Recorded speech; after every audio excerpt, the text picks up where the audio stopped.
On a tour designed to reveal something of modern Italy's remarkable progress, it is perhaps best to travel from the north to Rome by road and then return north by rail. Ivrea, a small town among the foothills of the Alps, is the headquarters of Europe's largest producers of office machinery, Olivetti, founded in 1908 by Camillo Olivetti, a great industrialist.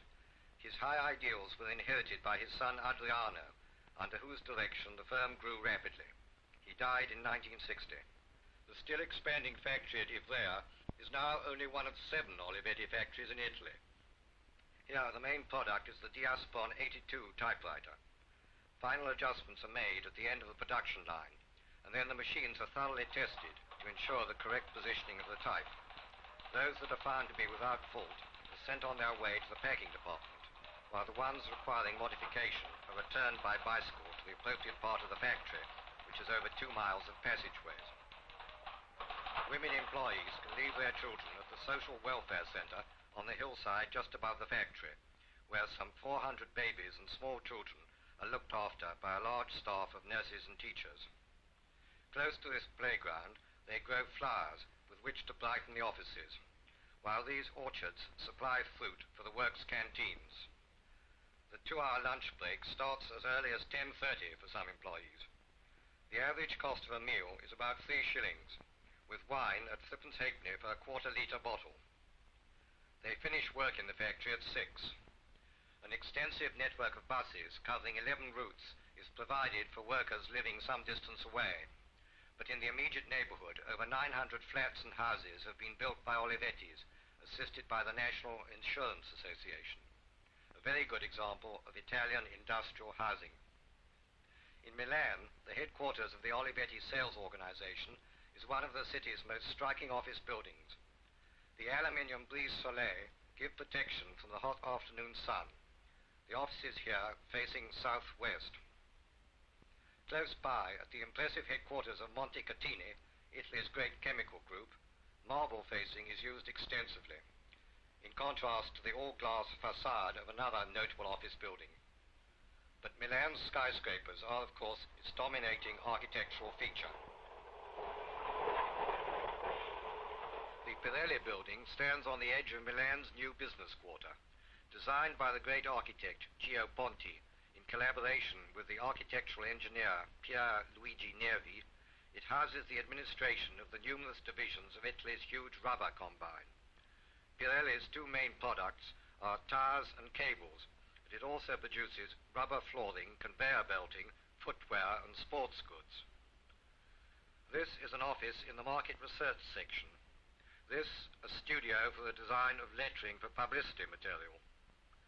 The office mechanization department in the basement, and the terrace directly below the roof, from where one looks down on the square outside the main station and along the Via Pisani towards the center of Milan.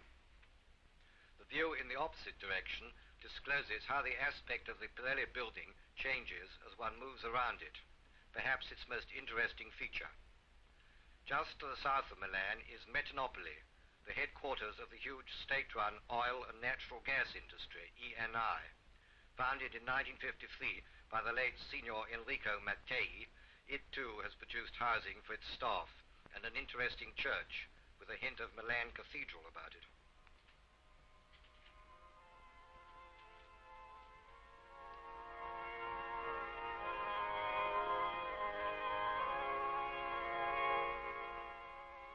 Close to Metanopoli, there's a remarkable motel run by Agip.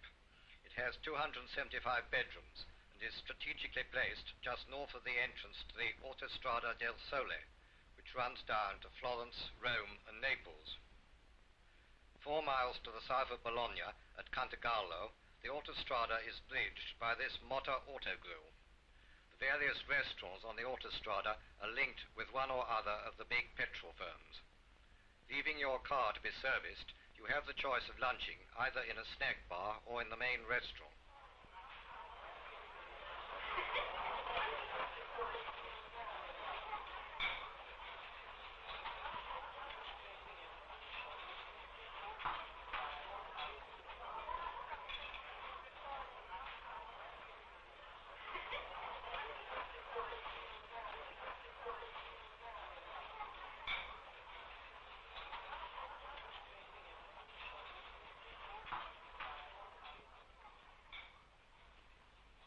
Monte Carlo is at the foot of the Apennines, and the road south climbs steadily upwards. This section of the Autostrada between Bologna and Florence displays very effectively the Italian genius for road engineering. The roadway here is 140 feet above the bed of the Sambro River.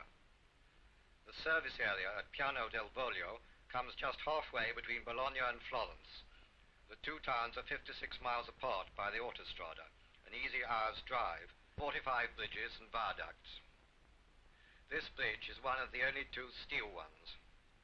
The Peccora Vecchia 8-arch viaduct is just over a quarter of a mile long. The last section of the Autostrada to be completed was that between Florence and Rome. The smooth sweep of this bridge, about 20 miles north of Rome, is echoed in Rome itself in circular form. The Palazzetto dello Sport was built for the 1960 Olympic Games, the consulting engineer again being Pier Luigi Nervi. 36 pillars support the domed roof, which is built up from prefabricated reinforced concrete units, 1,620 of them. But the Palazzetto is dwarfed by the great Palazzo dello Sport, just outside Rome. Here, Nervi has hidden the roof supports behind a glass facing which encloses the two-story foyer surrounding the main hall. The roof span here is 100 meters, and again precast units were used. They enabled construction to proceed very quickly. The arena will hold 16,000 people. From Rome's largest circular building to its largest rectangular one, the main station, Roma Termini.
Every day from platform 1 at 10:35, the 7-coach Sette Bello, Italy's crack 100 mph express, leaves for Milan.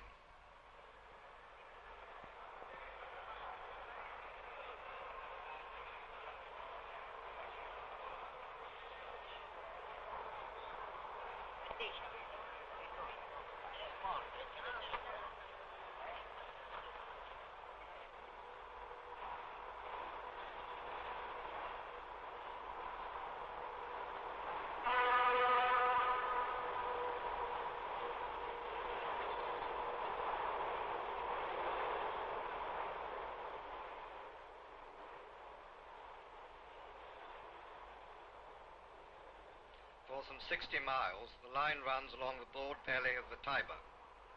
It then passes through the wine country around Orvieto. Here it meets the morning express from Milan to Rome.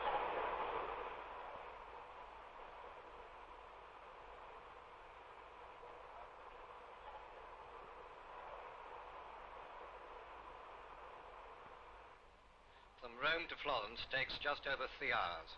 The Sette Bello enters Tuscany about an hour before getting to Florence, and the time can well be spent looking out at the entrancing views of Italy's loveliest countryside.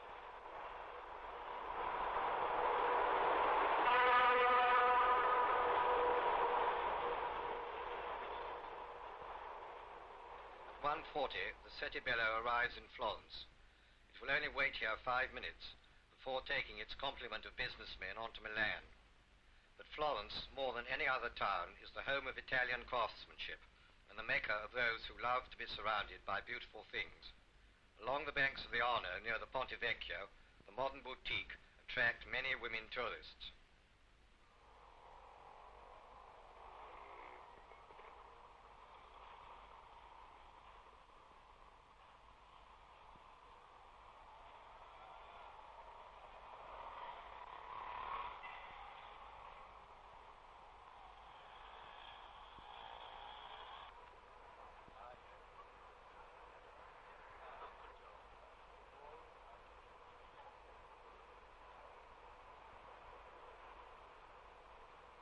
From the tower of the Palazzo Vecchio in Florence to the lighthouse that stands at the entrance to Genoa's harbour.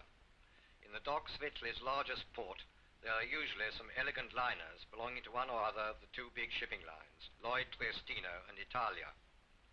Arriving from New York, the Leonardo da Vinci docks close to Genoa's cathedral. She's one of the Italia line's luxury ships.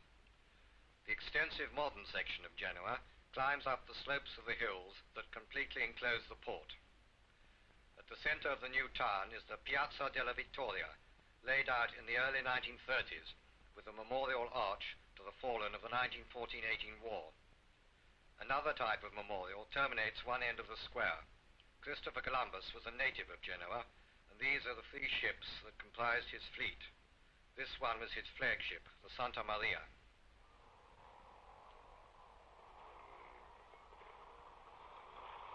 At midday, the local lycée breaks off for lunch, momentarily engulfing Columbus's fleet.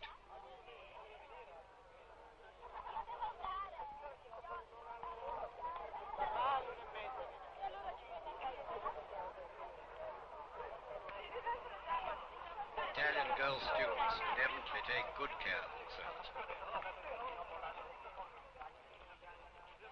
Cars and still more cars, which brings us finally to Turin and the Italian Motor Show. Foreign diplomats arrive to attend the opening ceremony.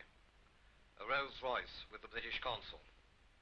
The opening will be performed by the Italian president, Signor Segni. Now he arrives from the airport in a Lancia, the most sumptuous product of the Turin motor industry.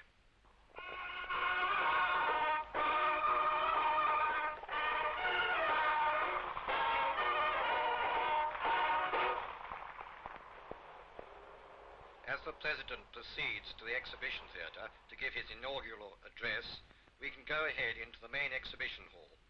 This again is a Nervi masterpiece, embodying his first roof made from prefabricated elements.